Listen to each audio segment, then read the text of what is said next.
أعوذ بالله من الشيطان الرجيم. بسم الله الرحمن الرحيم.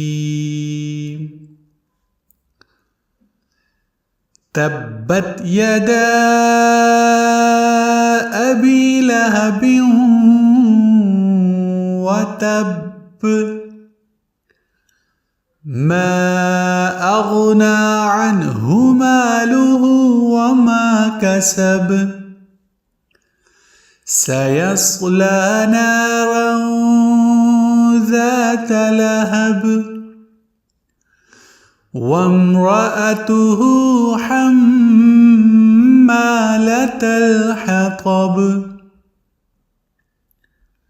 في جيدها حبل من مسد